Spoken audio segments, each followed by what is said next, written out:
Hello everyone, welcome to Come Sit at My Table. We're Tom and Melissa and we appreciate you being here. Today we are going to do one of my very favorite cakes. It is a Texas chocolate sheet cake. Now this cake goes by a couple of different names, and in fact when I got the recipe from my friend Becky in 1986, her recipe said Hoosier chocolate sheet cake. But I have found through some research that it originally was called Texas chocolate sheet cake. A few months ago, Melissa and I posted a video for Texas chocolate sheet cake cookies.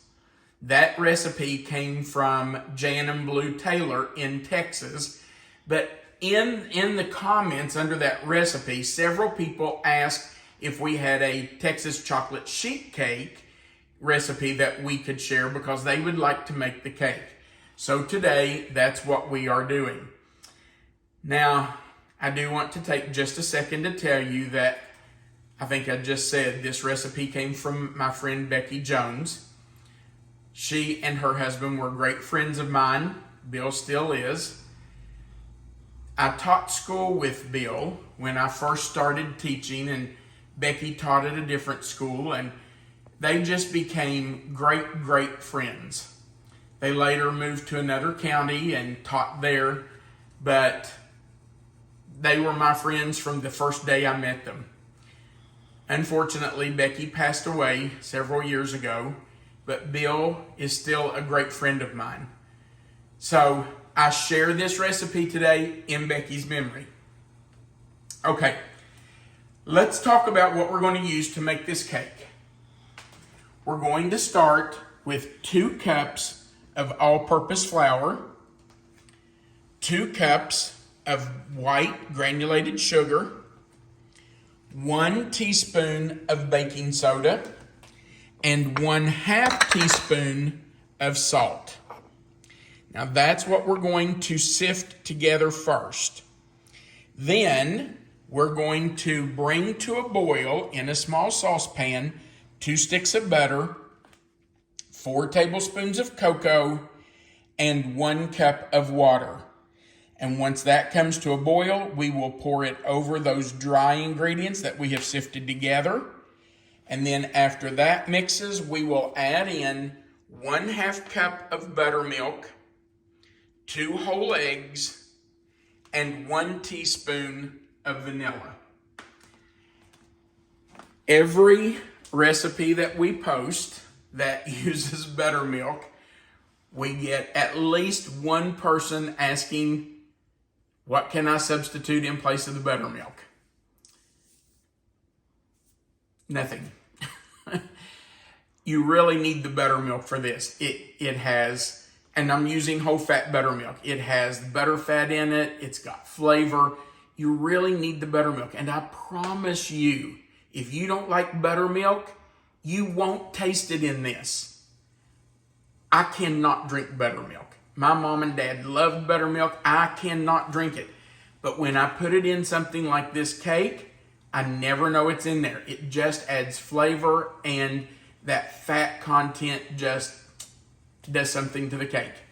Now we're going to move over to the other side of the kitchen because we're going to talk about what we're going to use to make the frosting. And in the frosting, we're going to bring to a boil 1 stick of butter, 4 tablespoons of cocoa, and 1/2 cup of, guess what? Buttermilk. After that comes to a boil, we'll remove it from the fire and we will stir in 1 teaspoon of vanilla, 4 cups of powdered sugar, and 1 cup of pecan pieces. That's the entire recipe. It's pretty simple. You probably have everything here that you need to make this cake except maybe buttermilk. If you don't want to buy buttermilk just to make this cake, and I understand you wouldn't want to buy a quart or a half gallon of buttermilk, you can make your own buttermilk. Just put 1 tablespoon of vinegar in a 1 cup measure and then fill the measuring cup up to the 1 cup line with whole milk. 1 tablespoon of vinegar, and then the rest of it filled with whole milk up to the 1 cup line. Let it sit for about 10 minutes and it will curdle that milk and you'll have buttermilk. And then you don't have to buy a quart or a half gallon or whatever. Okay, so let's get started making this cake. And I'm just going to scoot some of this back because I need to sift. Also, I was making a recipe the other day for homemade donuts, and I had my sifter and I was sifting flour, and I told Melissa afterward, I said, I have to get a new sifter. This thing just does not work well. And I'll be daggone if 2 days later, this didn't come in the mail. It is a battery operated sifter. Can you hear that? Yes. From Jan and Blue Taylor in Texas. Jan read my mind, I guess. So Jan and Blue, thanks for the new sifter. All right, we're going to put our flour in the sifter. We're going to add our sugar. And I'm going to start that sifting. I want you to look how easy that is. That's a nice little trick. That is awesome. I'm going to turn it off and shake it down just a little bit. Is that not wonderful? That is so cool. Okay, and I'm going to stop it again because I want to add in my ½ teaspoon of salt and my 1 teaspoon of baking soda.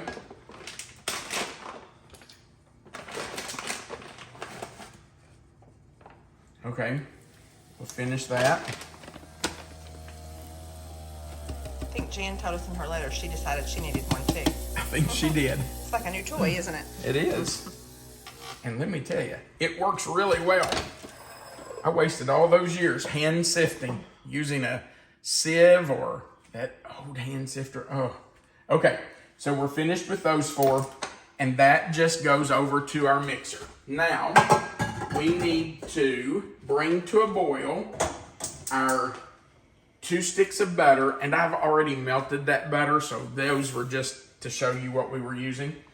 And we're going to, Melissa, if you want to come on up here, we're going to add in our water and our 4 tablespoons of cocoa powder.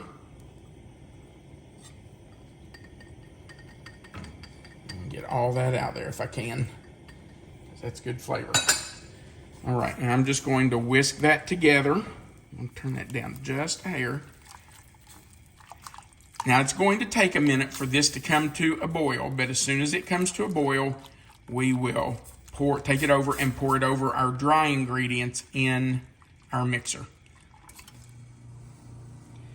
You can see that our chocolate has come to a boil, so I'm going to turn that off. We're going over to add it to our dry ingredients. And I'm going to put on our beater paddle. By the way, we also received this nice beater paddle and this shield from some subscribers. And we had to do a little digging because it had no return address label or name on it. But we figured out from a post they made on YouTube that it came from Mitch and April. We don't have a last name. Sorry, Mitch and April. But we sure do appreciate it. I love this new shield. This is so much better than the shield I had. It just protects the splashing. It's much, much better. Now I'm going to take the shield off now that it has started.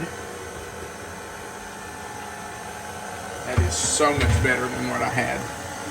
And now we're going to add our 1/2 cup of buttermilk. Oop, and that splashed on me. Maybe I shouldn't have taken that shield off. Premature? Yeah, I'm going to put it back on. Shouldn't have done that. I'm me put the rest of that in there. I'm going to add our eggs one at a time. There's one and the other. And a teaspoon of vanilla. You don't have to measure that, just pour some in. Just a glug. Okay. Now, I'm going to rinse my hand off where I got splashed. Okay, that should be ready. Should have left Mitch and April's shield on there, shouldn't I? And now I need to scrape that beater blade, because we want all of that in our cake. Let me tell you that I have preheated my oven to 350 degrees, and I sprayed a 12 by 17 inch by 1 inch deep baking sheet. You'll see that in just a minute. But I sprayed that really well because we don't want this to stick. So that is ready. And you want to do that before you start the cake. You don't want to have to stop your cake to do that. Okay, here we go. Now this doesn't look like much cake batter for a cake this size, but I promise you that it is plenty. It will puff up and it will fill this pan. It's not really as thick as most cakes though either. No, it's not. It's a thinner batter. And that should have been beaten up right there. I'm going to do that with my spatula because that's a little thick right there on the bottom. Didn't quite get that off, but we've got it now. So we're just going to pour that in. Now there are some bubbles on this. I don't know if you can see that or not, but there are some bubbles there. That does not bother me in the least. If it does bother you, you can see some bubbles on there, just pick your baking pan up and bang it on the counter a time or two. Most of those will pop. I don't do that because they don't bother me. It's going to all be covered by frosting anyway, so it's not going to matter. All right, babe, I didn't leave you much to It's all right. Scrape out and lick the bowl, sorry. There is a little bit. Okay, so we're going into a preheated 350 degree oven for 15 to 20 minutes. And when the cake is, actually we're not going to wait till the cake is done. While it's baking, we have to make the frosting to go on top. So I'm going to get it in, clean up my mess a little bit, and we'll come back and make the frosting while the cake's baking. We have melted our 1 stick of butter. I'm adding our 1/2 cup of buttermilk and our cocoa to the saucepan. I need to whisk that together. Turn the heat down just a little till I get this incorporated. Our cake still has about 4 minutes left on it, and we're going to have this ready when it comes out. Now I set the timer for 15 minutes, and it takes 15 to 20. So if we get this ready and the cake's not quite ready, it'll be fine for this to sit for a couple of minutes and wait for it to come out. But this will get hard fast, won't it? It will. We just need to use it soon. Okay. Now we're going to stir in our vanilla. I'm going to turn the fire. Well, let's let it come to a boil. It's not quite boiling yet. It's coming though. Needs to come to a full boil, but I don't want it to burn. Okay, I think that's good. We're going to stir in our 1 teaspoon of vanilla. And again, I'm just eyeballing it. You can measure if you want, but you don't have to do that. And we're going to add our powdered sugar, but I am switching from my whisk to a spoon. And I'm just going to add part of this at a time to stir it in.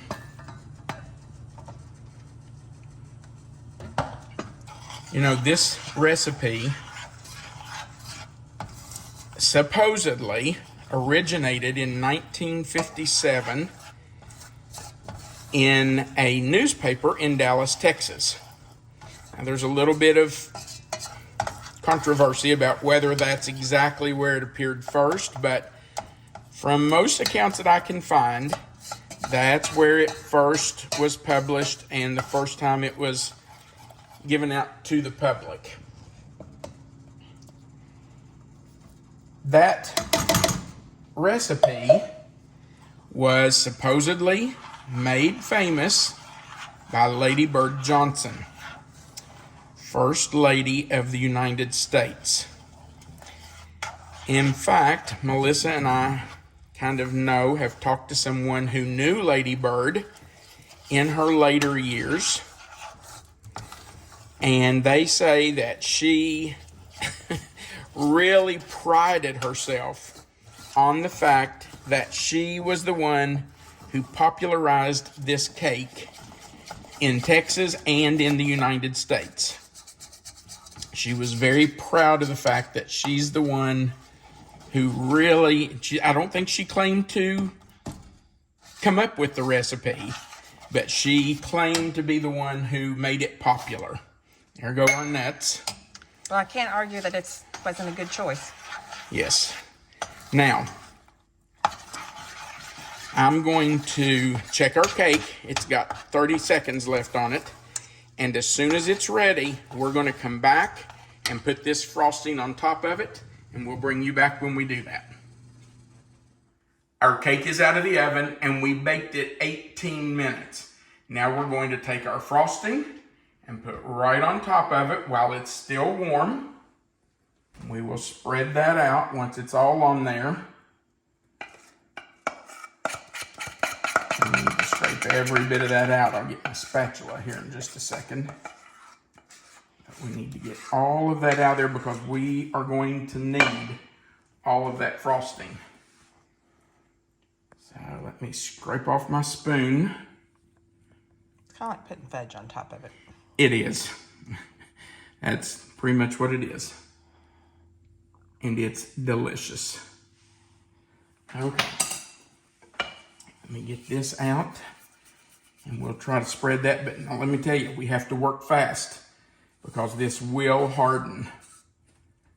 It gets hard quick. Okay. That's about as good as I'm going to be able to do it. And now let's try to spread it just a little bit while it's still hot. And you just want a thin layer. You don't want this to be really thick.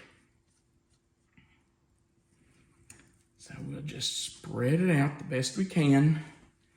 Get it all the way to the edges because nobody wants a piece of cake without some frosting.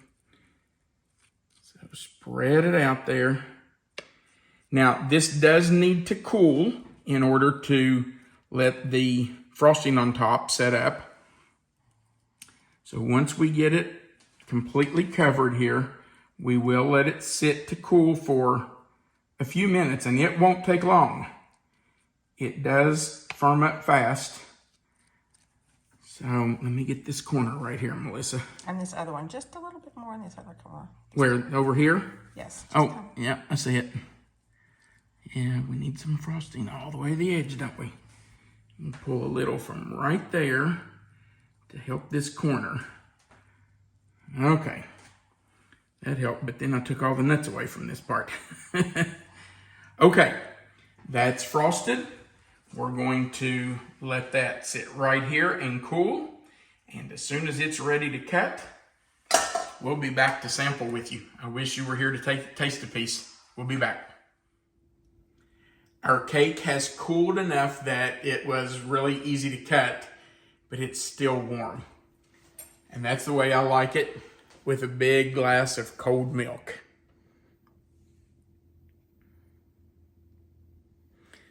Isn't that a really nice looking cake? And I will never make this cake without thinking of my friend Becky. We have gotten this recipe from several subscribers, and I thought about trying to do it as a subscriber recipe, but the truth is, for me, this is Becky's cake. So I didn't do it as a subscriber Sunday recipe. I know who wants the first bite. I didn't even need to ask. It's really good. Nice and moist. It's a great cake. That's what the buttermilk does. You need to use buttermilk.